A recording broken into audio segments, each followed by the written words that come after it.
इस कार्यक्रम के पुण्यार्चक हैं निवेदक सकल दिगंबर जैन समाज, सतना, मध्य प्रदेश।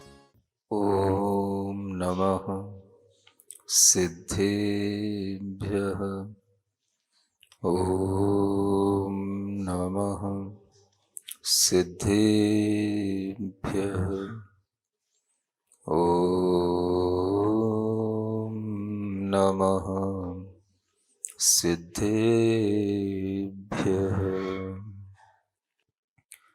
ओकारं बिन्दुसंयुक्तं नित्यं ध्यायन्ति योगिनः। कामदं मोक्षदं चैव ओंकाराय नमो नमः। अर्हमित्यक्षरं ब्रह्म वाचकं परमेष्ठिनः। सिद्धचक्रस्य सद्बीजं सर्वतः प्रणमाम्यहम्। अनंत अनंत सिद्ध परमेष्ठी भगवान की, आदिम तीर्थंकर देवादिदेव श्री ऋषभनाथ भगवान की, वर्तमान शासन नायक श्री वर्धमान महावीर भगवान की, परम पूज्य आचार्य गुरुवर श्री विद्यासागर जी महाराज की। अब देखो कितने अच्छे नाम होते हैं। राम स्वरूप, समझ आ रहा है क्या? हाँ, माने हमारा स्वरूप क्या है? राम ही मेरा स्वरूप है। जैसे राम का स्वरूप है वही हमारा स्वरूप है। अब राम को भी क्या कहा जाता है? राम भी एक अपने आप में पूर्ण नाम नहीं है। राम भी पूर्णता को तब प्राप्त होते हैं जब उसमें एक आत्मा और लग जाता है। तो क्या बोलते हैं? आत्मा राम। क्या बोलते हैं? हाँ, क्योंकि राम को भी वह याद करना पड़ता है। किसको? आत्मा को। तो इसलिए राम स्वरूप से भी बढ़कर के है आत्मा राम स्वरूप। समझ में आ रहा है? माने मेरा स्वरूप क्या है? आत्म राम रूप है। मैं अपनी आत्मा में रमण करने वाला मेरा स्वरूप है। इसको बोलते हैं आत्म राम स्वरूप। क्या सुना? राम स्वरूप के भी बढ़कर के ऊपर क्या लगाना? एक और आत्मा लगा देना। सुन रहे हो? और ये आत्मा अपने नाम के आगे और जोड़ लेना। तो राम स्वरूप ये नाम भले ही छूट जाए, लेकिन आत्मा रूप ये नाम तुम्हें हमेशा याद रहेगा। तो तुम्हें अगले जन्म में भी दर्शन होते रहेंगे। बस इतनी सी बात याद रख लेना। राम स्वरूप तो मेरे शरीर का नाम है और आत्मा राम स्वरूप मेरी आत्मा का नाम है। इतनी बात यहां से लेके जाना। पक्का? समझ में आ रहा है? क्या सुना? फिर से रिपीट करूं? बार बार बोलना ही पड़ेगा। जब आचार्य बार बार बोलते तो हमें बार बार बोलना पड़ेगा। राम स्वरूप तो ये हमारे व्यवहार चलाने के लिए है, हमें हमारे शरीर से हमारी पहचान करने के लिए, हमारे भाइयों के बीच में, लड़के बच्चों के बीच में, ये हमारा नाम है क्या? राम स्वरूप। और जब हम आंख बंद करके बैठ जाएं, वास्तव में हमारा नाम क्या है? आत्मा राम स्वरूप। मैं कैसा हूं? स्वरूप माने मेरा स्वरूप कैसा है? तो मेरा स्वरूप आत्मा राम है। मैं आत्मा राम हूं, ये मेरा स्वरूप है। इस पहचान को बना के रखोगे तो ये पहचान तुम्हारी अटल होगी। बाकी सब पहचानें छूट जाएंगी। शरीर छूटने पर सब छूट जाएगा। इसलिए भीतर से कभी भी बाहर की पीड़ा में दुखी मत होना। मानो कि आज आपको बुढ़ापा है, आज आपके लिए इंद्रियां शिथिल हो रही हैं, तो ये सब बाहर के दुख समझना, लेकिन भीतर आत्मा राम तो सुख स्वरूप है। आत्मा राम का स्वरूप सुखमय है। आत्मा राम का स्वरूप ज्ञानमय है। ऐसे भीतर से अपने अंदर बार बार जो अपनी ये बुद्धि को चलाओगे, इसका नाम है जागृति। समझ पा रहे हो? हाँ। और ये जागृति बार बार छूटती है, बार बार नींद आ जाती है, तो हम फिर बाहर की ही पहचान में डूब जाते हैं और यही बाहर की पहचान फिर हमें भ्रमित कर देती है। तो इस भ्रम से बचने के लिए आचार्य कहते हैं तुम्हें ये सब दुर्लभ सामग्रियां मिली हैं। बताओ यहां तक आना सुलभ था कि दुर्लभ था? दुर्लभ था। तो दुर्लभ प्राप्त हुई चीज को भी आगे बनाए रखना ये सबसे बड़ी समझदारी होती है। तो ये चीज हमारे अंदर बनी रहे इसलिए आचार्य कहते हैं ये सामग्री है जीव दुर्लभ है और दुल्हो पुण्य जिन धम्मो, ये पुनः पुनः जिन धर्म प्राप्त करना दुर्लभ है, क्योंकि जिन धर्म में ही इस तरह से आत्मा का स्वरूप बताया जाता है, इस तरह से आत्मा की सुख की ज्ञान की ये जो कॉन्सेप्ट हैं ये जिन धर्म में ही बताए जाते हैं। बाकी तो सब लोग बाहर की इंद्रियों और मन में ही संतुष्ट होते रहते हैं। आत्मा के लिए सुख मिले, आत्मा को शांति मिले, आत्मा के लिए शाश्वत रूप से सुख मिले, इस तरह का कॉन्सेप्ट केवल जिन धर्म में मिलता है। इसलिए कहना पड़ता है कि ये जिन धर्म दुर्लभ है। सुलभ चीजें तो आसानी से मिल जाएंगी, दुर्लभ चीजें कठिनता से मिलती हैं। तो अगर वह मिल गई हैं तो अब उसमें तुमम पमायारी सुहेसी, यानी अब तुम उसमें प्रमाद में अब आदर मत करो। दुर्लभता की चीज को प्राप्त करके अब प्रमाद में फिर आदर मत करो, फिर अब से सुखेसी मत बन जाओ। एक शब्द आया क्या, सुखेसी। सुखेसी माने सुख की इच्छा करने वाला। कौन से सुख की? बाहर के सुख की, इंद्रिय सुख की, शारीरिक सुख की। केवल शारीरिक सुख की इच्छा करोगे तो ये प्रमाद में आदर कहलाएगा, क्योंकि तुम्हारा मन शारीरिक सुख में लगेगा, बस शरीर का सुख मिले हमें। तो शरीर के सुख की इच्छा करने से तो कष्ट होगा आगे चल करके। इसलिए शरीर के सुख की इच्छा नहीं करना, किसकी इच्छा करना? आत्मा के सुख की इच्छा करना। शरीर के सुख की इच्छा की तो प्रमाद हुआ और आत्मा के सुख की इच्छा की तो जागृति हुई। शरीर के इस सुख की इच्छा की तो मोहित हो गए, आत्मा के सुख की इच्छा की तो बोधित हो गए। शरीर के सुख की इच्छा की तो मोह हो गया और आत्मा के सुख की इच्छा की तो बोध हो गया। बस इतना सा अंतर है। बार बार इस बात को कहा जा रहा है, जागृति बनाए रखने के लिए कहा जा रहा है। और आचार्य अंत में क्या कहते हैं? दुस्सहम च नरय दुखम, ये नरक के जो दुख हैं ये आत्मा के लिए बड़े दुस्सह होते हैं, सहन करने योग्य नहीं होते हैं, लेकिन फिर भी आत्मा बड़ी कठिनता से इनको सहन करती है। और कह होहसी, और ये कैसे होएंगे? तम न याणामो, ये हम नहीं जानते कि फिर ये नरक के दुख कैसे होंगे, हम नहीं कह सकेंगे। लेकिन होते तो ये बहुत भयंकर हैं, दुस्सह होते हैं, इनकी पीड़ा फिर सहन नहीं होगी। क्योंकि अगर तुम यहां पर अपने शरीर के सुख में मस्त हो गए, अपनी बाहर इंद्रियों के सुख में मस्त हो गए, तो फिर आगे चल करके नरक के दुख भोगने पड़ सकते हैं। इसलिए इन सुखों में सुख मत मानो, आत्मिक सुख को सुख मानो। ये जिनमत की सबसे बड़ी सीख है।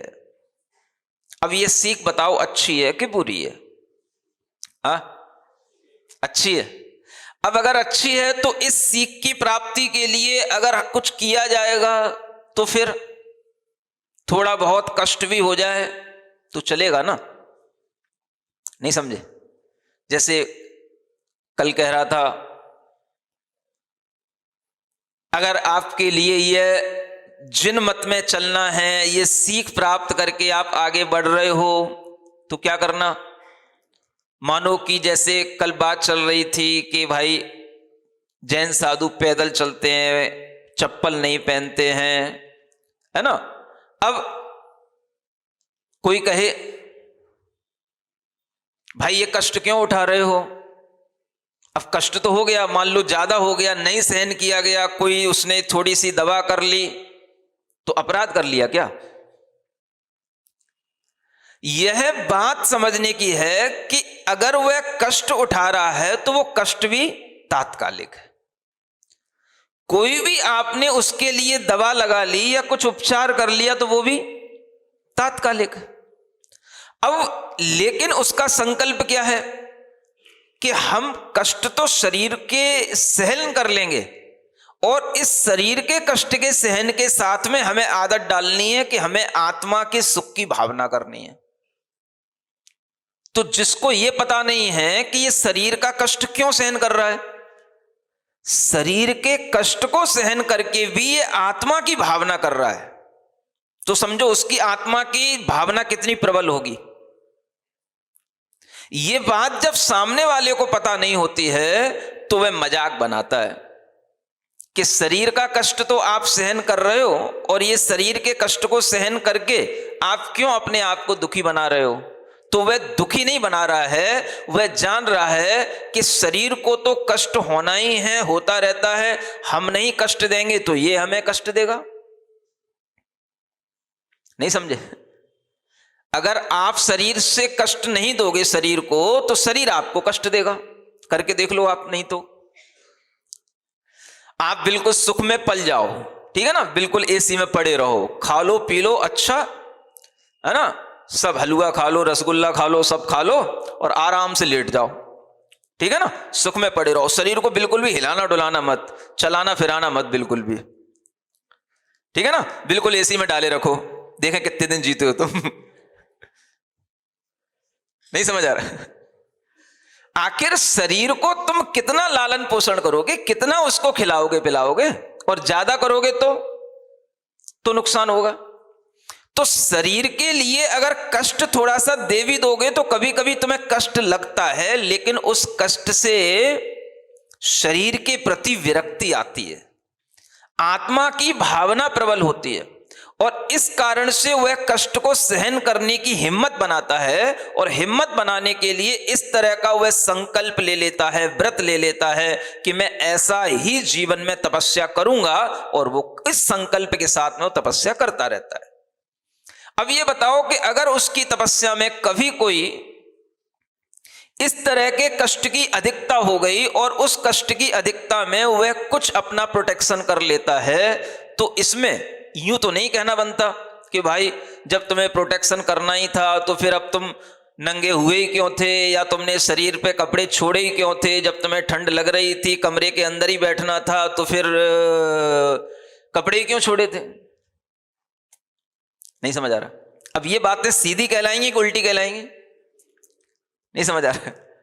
कोई अगर यूं कहे कि अगर आपको ठंड लग रही है इसलिए आप कमरे में बैठे हो, समझ आ रहा है, या गर्मी लग रही है इसलिए आप हवा में बैठे हो, तो फिर आप हवा में बैठे ही रहे हो तो कूलर में ही बैठ लो। नहीं समझ में आ रहा? या आप ठंड से बच ही रहे हो तो रजाई ही ले लो। तो ये बातें फिर कुतर्क की ओर चली गई। वो एक स्थिति तक हर चीज को सहन करने की आदत डाल रहा है, हर चीज को एक स्थिति तक सहन कर रहा है, और एक स्थिति में बने रहने के लिए वो संकल्पित है कि मैं कभी भी पैरों में जूते चप्पल नहीं पहनूंगा, शरीर पर कपड़ा नहीं डालूंगा, लेकिन मैं फिर भी गर्मी सर्दी सब सहन करूंगा। बाहर भीतर प्रकृति के अनुसार होना अलग बात है, लेकिन किसी भी परिग्रह को स्वीकार कर लेना ये उसकी मति में और उसकी नियति में नहीं है। इसलिए उसका संकल्प अपने आप में उसे आत्मा का संकल्प बना करके मोक्ष की ओर ले जाने वाला संकल्प होता है। अब ये बात, ये भीतरी जानकारी जिस दार्शनिक को पता नहीं है, तो वो दार्शनिक कुछ भी आपके सामने कुतर्क कर सकता है। समझ आ रहा है? कोई आपसे कहे बेटे आपके पास भी उत्तर नहीं होगा। भाई जब कपड़े उतार दिए हैं, नग्न हैं, तो अब गर्मी सर्दी सब सहन करनी है, तो फिर अब बचते क्यों हो? कमरे में क्यों बैठना? समझ आ रहा है? कमरे में भी कोई और अंदर का कमरा क्यों ढूंढते हो फिर? ये क्या है? तो ये क्या है? ये उसकी मानसिकता है कि मैं अपने अंदर की सहन शक्ति को बना रहा हूं, बढ़ा रहा हूं, लेकिन मैं बाहरी चीजों के आवरण को स्वीकार नहीं करूंगा। आवरण तो मेरा केवल ये प्रकृतिकृत आवरण होगा, और उस प्रकृतिकृत आवरण में मैं जी रहा हूं, और उसी में जो वह उसकी मर्यादा में उसके व्रतों के अंतर्गत होगा, उसको वह मानेगा, उसको वह स्वीकार करेगा। अब उसके कष्ट को देख करके आप उसकी मजाक बनाने लग जाओ, समझ आ रहा है? तो ये जो काम है, ये काम ही अनेक दार्शनिकों का बन गया है, अनेक लोगों का बन गया है। इसलिए लोग जिनमत को प्राप्त होकर के भी, जिन धर्म को समझ करके भी कभी कभी ऐसी बातों में जब आ जाते हैं तो भ्रमित हो जाते हैं। यह भी मोहित होने का एक तरीका है, यहां बताया जा रहा है।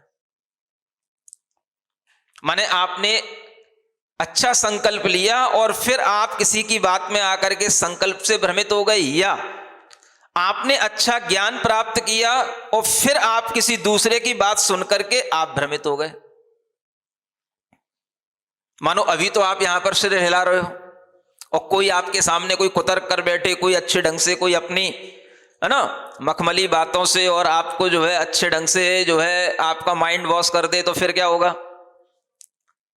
हाँ भाई, ऐसा कोई सुख आत्मा में होता नहीं है, ऐसा कोई ज्ञान व्यान आत्मा में होता नहीं है, ये सब तो दुख प्राप्त करने की चेष्टाएं हैं, इसलिए जो है ये सब छोड़ देना चाहिए और हमें सुख से रहना चाहिए, निरोगी काया बना करके रहना चाहिए, जितना पालन पोषण हम कर सकते हैं हमें करना चाहिए।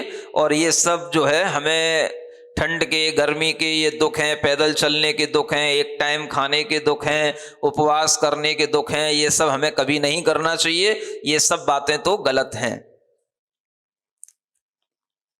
ठीक है? आगे समझ में? आगे समझ में कि नहीं आगे? तो क्या करना है अब? अगर हम इन सब ज्ञान को नहीं समझ पाए और फिर भ्रमित हो गए, तो आचार्य कहते हैं अभी तुम अपने शारीरिक सुख के लिए ये सब बातें कह रहे हो, देहिक सुख की इच्छा के कारण से ये सब बातें कह रहे हो, लेकिन ये सब देहिक सुख भी आगे दुख के कारण बनेंगे, और फिर वहां तुम्हें कैसा दुस्सह दुख भोगना पड़ेगा ये हम भी नहीं जानते, ये तुम्हारी आत्मा ही भोगेगी, तब पता पड़ेगा। तो अभी तत्काल में अगर अपने लिए किसी भी तरह से अपनी आत्मा के व्रतों का पालन करने के लिए अगर कोई थोड़ा सा दुख भी सहन करना पड़ जाता है, तो वह दुख भी उस आत्मा के अंदर लगे हुए कर्म की सफाई करने के लिए ही होता है, वह भी कर्म निर्जरा के लिए ही होता है, वह भी अपने संस्कारों को परिवर्तित करने के लिए ही होता है। आप अपने शरीर से जो अपना मन जुड़ा हुआ है, इसको अपनी आत्मा से जोड़ने का संस्कार कैसे बदल पाओगे बताओ? जब तक कि आप थोड़ा बहुत शरीर को किसी भी तरह से आप उसको तप के रूप में त्याग के साथ में आगे नहीं बढ़ाओगे, तो आप अपनी आत्मा में कैसे उस संस्कार को बदल पाओगे? क्योंकि आत्मा का संस्कार मन के माध्यम से क्या आता है भाई? सुख तो देह में है, देह में है, देह में है। अब हमें क्या बनाना है? सुख तो आत्मा में है, आत्मा में है, आत्मा में है। अब इसके लिए हमें अगर कुछ छोड़ना पड़े, कुछ हमारे लिए त्याग हो जाए, कुछ तप भी हो जाए, तो वह तप भी हमारे लिए उपयोगी है। यह बात जिनको पता नहीं होती है, या जो तप और त्याग की भावनाओं में विश्वास नहीं करते हैं, वह केवल देहिक सुख, भौतिक सुख में ही लगे रहते हैं। और भौतिक सुख में जो लगा हुआ है, उसके लिए यहां चेतावनी है कि यह सुख आपके लिए आगे दुख का कारण बनने वाला है, बड़ा दुख मिलने वाला है। मैं नहीं जानता, समझ में आ रहा है? बोलो तो, जाग रहे हो कि नहीं? हाँ, नींद बार बार खुलती है कि सो जाते हो? ये जागृति है, ऐसा बोध बना करके रखो। अब ये बोध अगर आता है तो फिर कुछ बात बनती है। अब मान लो सप्तव्यसन है, सप्तव्यसन समझते हो ना, है ना? वह जुआ खेलना, चोरी करना, है ना, और मांस खाना, मदिरा पीना, परस्त्री सेवन, वैश्यागमन, है ना, और शिकार खेलना, ये 7 व्यसन माने जाते हैं। सुन रहे हो? अब ये 7 व्यसन छोड़ देना। अब अगर आचार्यों ने कहा इन व्यसनों में नहीं पड़ना, ये 7 व्यसन छोड़ देना, तो अब क्यों छोड़ना भाई? कभी कुछ खाने को ना मिले तो वो भी खा लेंगे, कभी कुछ पीने को ना मिले तो वो भी पी लेंगे, कभी कुछ एंजॉय करने को ना मिले तो वो भी कर लेंगे, कभी कुछ खेलने को ना मिले तो वो भी खेल लेंगे। ये अगर आपके अंदर संकल्प नहीं है और आप कभी भी कुछ भी कर लेंगे, तो ये दुख आपके लिए आगे चल करके आपके अंदर ये लगेगा तत्काल में कि ये सुख है, लेकिन यही आपके लिए आगे चल करके दुख का कारण बन जाएगा। तो जिन मत में क्या सिखाते हैं? इन बुरी आदतों से बचना, ये पाप के खेल हैं, ये पाप की आदतें, इनमें नहीं पड़ना। अब इन चीजों का हमारे लिए संकल्प पूर्वक त्याग होना कि भाई इन 7 बुराइयों से हम बिल्कुल भी अपने आप को जोड़ेंगे नहीं किसी भी परिस्थिति में। मरना स्वीकार है, लेकिन इन 7 व्यसनों में पड़ना स्वीकार नहीं है। सुन रहे हो? ये सब राम स्वरूप के परिवार के ही लोग बैठे हैं आगे, हैं? ये 7 बुराइयों से बचने का संकल्प लेना है। वैसे तो करते ही नहीं होंगे, आप सभी लोग बहुत अच्छे हैं, इतने बड़े राष्ट्रपति महोदय के भाई हैं, तो ये सब अच्छे ही लोग हैं, लेकिन संकल्प होने का मतलब, ये संकल्प होता है जो हमारी आत्मा की रक्षा करता है और आत्मा के अंदर ऐसा संस्कार डाल देता है कि जन्म जन्मांतर में भी हम फिर इन चीजों को नहीं करते हैं। ये संकल्प होते हैं। इसलिए सभी से कहना है कि ये संकल्प जरूर लेना, हम ये 7 बुरी आदतों में कभी नहीं पड़ेंगे। 7 बैड हैबिट्स इसी का नाम है। सुन रहे हो? पहले 7 बैड हैबिट्स छोड़ना, 7 व्यसन इसको कहा गया है। तो ये होता भी नहीं होगा, है ना, लेकिन ये संकल्प के साथ करना कि हम अपनी आत्मा में इस संकल्प को बनाए रखेंगे, ऐसा कभी नहीं करेंगे। सुन रहे हो? तो उससे क्या होता है, अगर कभी कभार हमारी बुद्धि भ्रमित भी हो गई तो कहीं ना कहीं इस संकल्प से हमारी रक्षा भी हो जाती है। अगर कभी बुद्धि भ्रमित हो गई, जन्म जन्मांतर में भी भ्रमित हो गई, मानो मैं आपको वो बता रहा था, क्या तुंकारी की बात सुना रहा था ना, भूल गए आप लोग? अच्छा, हम तो नहीं भूले महाराज, आप ही भूल जाते हो। तो अब वो तुंकारी जब बता रही थी कि मेरे घर में मेरे साथ क्या हुआ और मुझे इतना क्षमा का भाव क्यों आ गया, तो वो अपनी पिछली घटना सुना रही थी।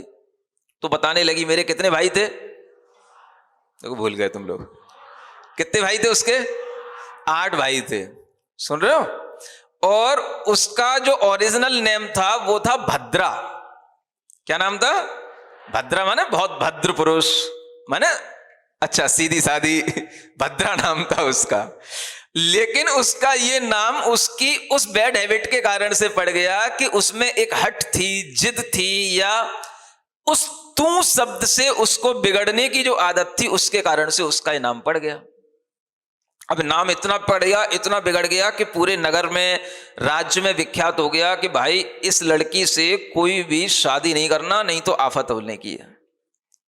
समझ आ रहा है? अब पिता को कितना बड़ा कष्ट हो गया कि लड़की है, बड़ी हो गई है, उसकी शादी नहीं हो रही है। तो पिता के लिए लड़की को देख करके, बड़ा देख करके सबसे पहला जो भाव आता है वो यही आता है कि कैसे ही इसकी जल्दी से शादी हो जाए। पिता के लिए लड़की सामने बड़ी हुई नहीं कि उसके सिर का सबसे बड़ा दर्द ये होता है,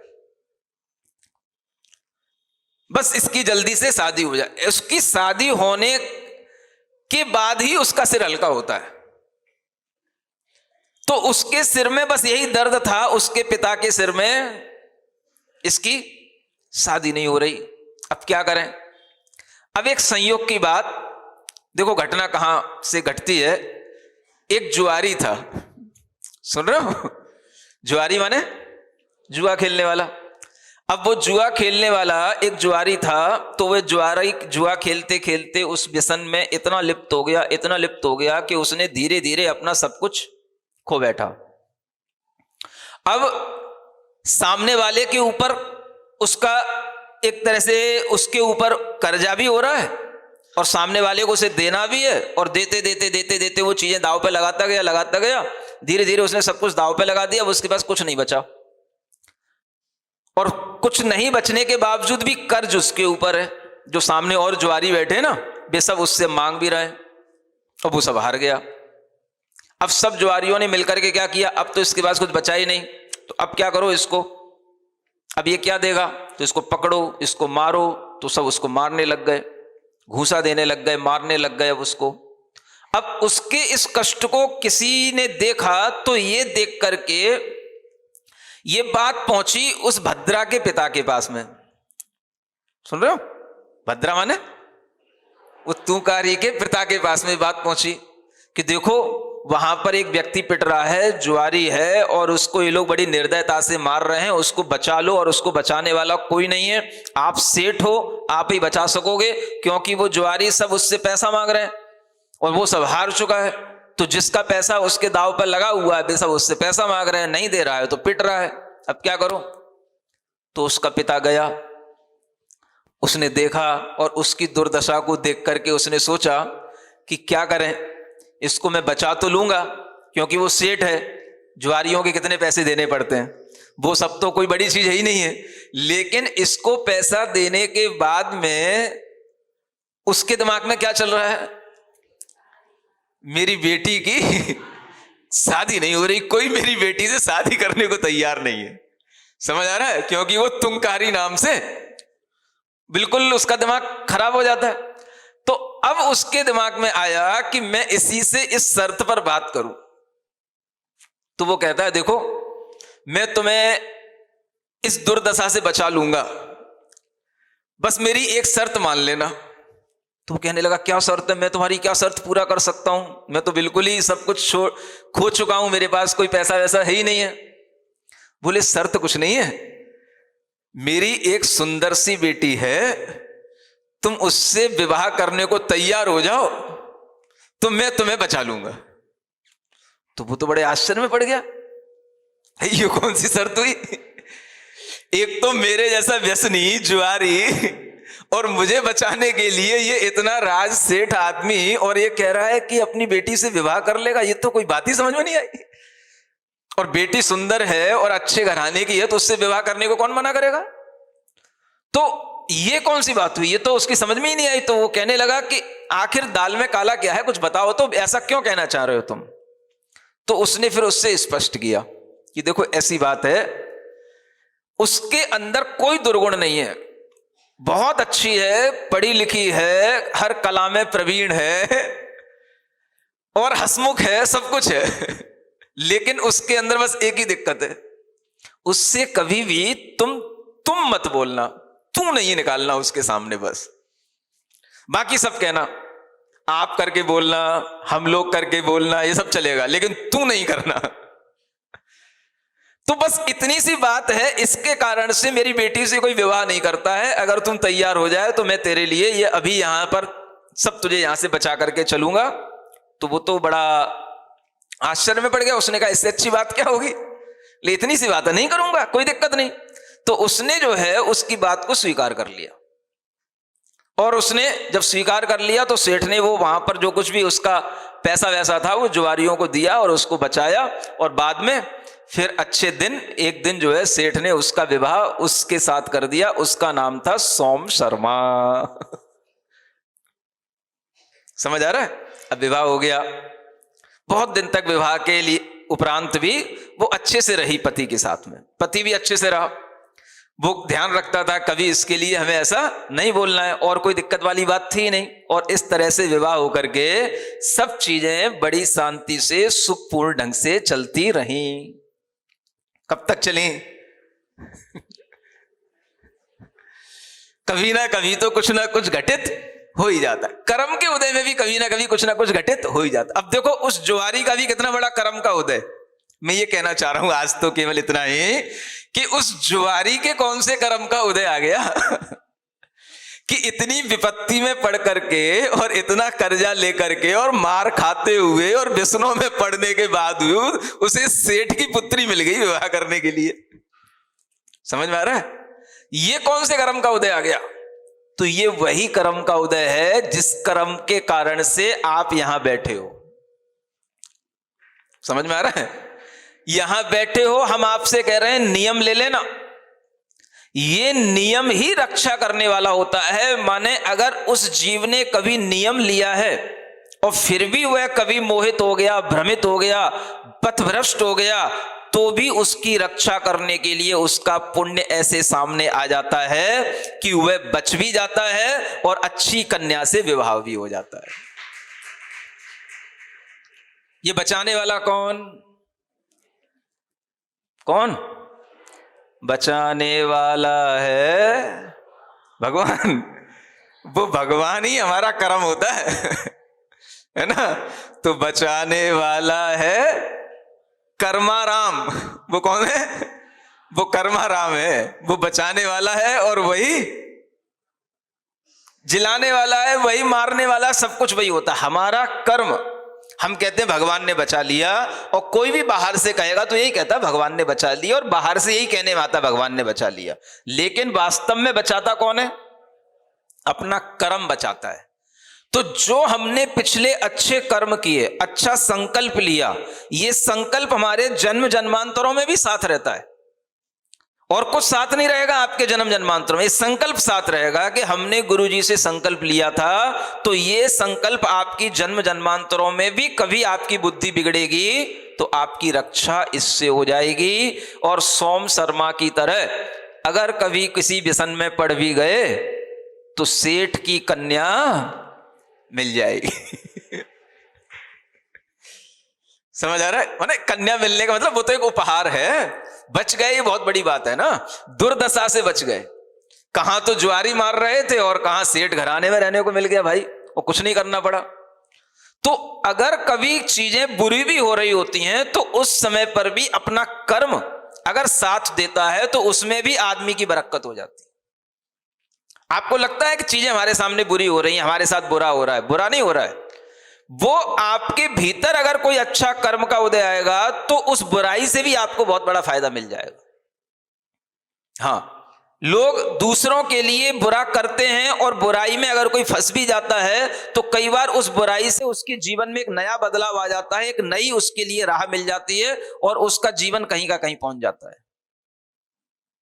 तो बड़े बड़े डाकू भी, समझ आ रहा है, बड़े बड़े उच्च पदों पर पहुंच जाते हैं, मंत्री बन जाते हैं।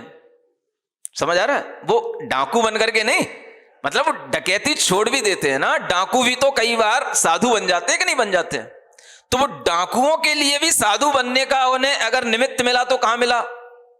तो जब कोई बड़ा उन्होंने कोई जुर्म कर लिया, बड़े कोई डाकू बन करके, और अचानक से उनके सामने कोई साधु आ गया और उसने समझा दिया, तो फिर वो उतना ही अच्छा साधु बन जाता है। तो बुराई भी कई बार हमें अच्छाई की ओर ले जाती है अगर हमारे अंदर कोई अच्छे कर्म का फल हमें मिल जाए तो। और वो अच्छे कर्म का फल कैसे मिलता है? तो इसी तरह के संकल्प जो हमने पूर्व जन्म में कभी ना कभी ले लिए होते हैं, उन्हीं संकल्पों से हमारी अगले जन्मों में रक्षा होती है। इसलिए ये याद रखना कि हम जो आज करें, अच्छा करें, यही अच्छा हमारे लिए आगे और भी अच्छा करता चला जाएगा। और हम अपने अंदर ये विश्वास बना करके रखें कि सुख बाहर के खेलों में नहीं है, सुख बाहर के संसार में नहीं है, सुख हमारी अपनी आत्मा की निधि है। वह सुख हमारी आत्मा में हमें उपलब्ध करना है, प्राप्त करना है, और हमें बार बार अपनी बुद्धि को अपनी आत्मा में लगाना है। ये भ्रम से हमें अपने आप को बचाने की जितनी ज्यादा आदत पड़ेगी, जितना ज्यादा हम अपने आप को बचाएंगे, उतनी ही जागृति हमारे अंदर बढ़ती चली जाएगी।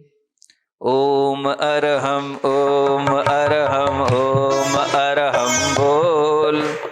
ओम अरहम ओम अरहम ओम अरहम बोल। सभी कार्य की सिद्धि से तो पहले उसको बोल। सभी कार्य की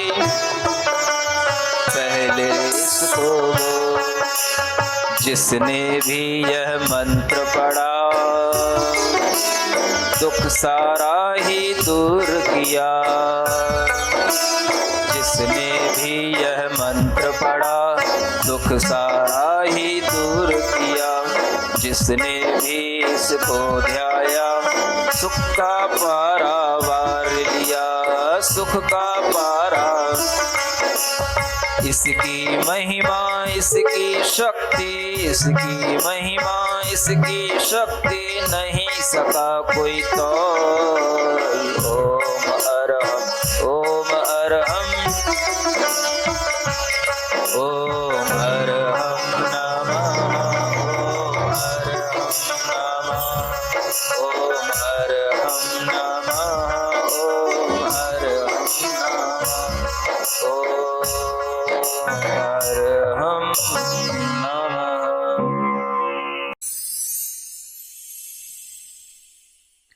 सिरिजिणवाणी जग कल्याणी जग जन मदतम मोहरी। जणमण हारी गढ़हर हारी जम जरा भव रोग हरि। तिथ्य राणम दिव्य झुणिम जो पढ़ई सुणई मय्ये धारई। राणम सौख मणंतम धर्य सासद मोक्ष पदम पावई। सासद मोक्ष पदम पावई।